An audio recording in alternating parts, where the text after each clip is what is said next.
What's going on, guys? Welcome back to another video, and I'm actually sat in my 2008 BMW 520D, and today I'm going to be talking about the common problems you can expect to find on the N47 engine. Okay then guys, so in front of me you will see the N47 engine, and this is the first variation of the N47 engine. So it is the N47D20A engine. They later revised it to the N47D20C, and that had a different intake manifold and apparently had a revised timing chain kit on it. But with that being said, the problems that I'm going to be talking about on this video are pretty much common on both variations of this engine. So we'll start off and remove this engine cover. Okay, so first things first, I'm going to talk about the timing chain. So the timing chain on these engines is at the rear of the engine where the engine meets on with the gearbox. So to replace the timing chain on these, you either have to take the engine out or drop the gearbox off the back of the engine and get the car up on ramps, and then you can access the timing cover then. Typically, if the timing chain is going to fail on one of these engines, it will be between 80 and 140,000 miles. My engine is on 120,000 miles, and I will be replacing the whole timing chain kit pretty soon. If you want to follow along with that, please consider subscribing, and I will make sure that I cover the whole process in great detail. Okay then, so with the main problem out the way, we're going to talk about a few other smaller problems now. And this is actually going to be a problem which is pretty much prevalent on any modern diesel engine, which is going to be the EGR valve. And if you are eagle-eyed, you will notice that there is no EGR valve or EGR cooler present, and that's actually because I removed it. So it has blanking plates on the intake port, on the exhaust port, and on the coolant ports as well. Completely removed the whole EGR system, and it's been removed from the software as well. It's a very problematic emission control device.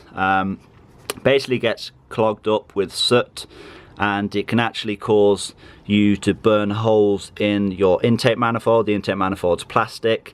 If the EGR valve sticks open, it means you're letting solely exhaust gases through into the intake manifold, and therefore you can actually burn a hole through it due to the hot gases getting in.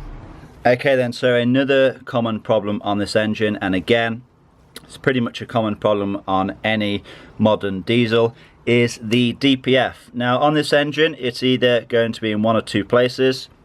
So it'll be on the downpipe with the catalytic converter, or it will be further along on the exhaust in its own standalone box. Now the most common problem for the DPF failing is short journeys. So if you only do short journeys, your engine isn't going to get hot enough, and therefore the DPF is not going to regenerate and burn the excess soot off. Another reason why your DPF might not be regenerating is you may have bad glow plugs, or you may have a bad DPF pressure sensor. But if your DPF does get blocked completely, then it may cause you to blow your turbo. Okay, so another common problem with this engine is this crankcase breather hose. Basically takes the oil vapors from the crankcase back through the air intake into the intake manifold, and then gets reburnt off. So if you have one of these hoses and it is made of rubber, especially on these connections, then it is worth changing for the updated plastic one. When it is rubber, because this gets very hot, the rubber basically just melts, and you'll notice you'll get a lot of oil spillage down here. So if you get the updated one, it's only around £10, and this is a genuine part as well. The slots in down there where this pipe meets the turbo, and also slots in there to the crankcase, and you'll be good to go then.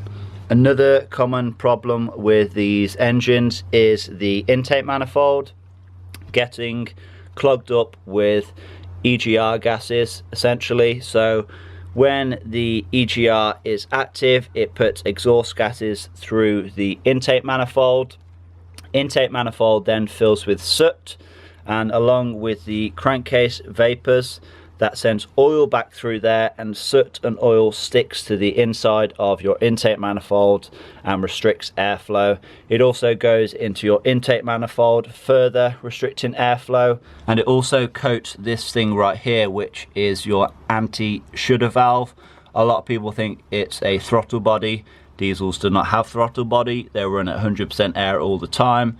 This is an anti-shudder valve. It's only open when the engine is running and it closes when the engine is switched off. Does not work like a throttle body at all.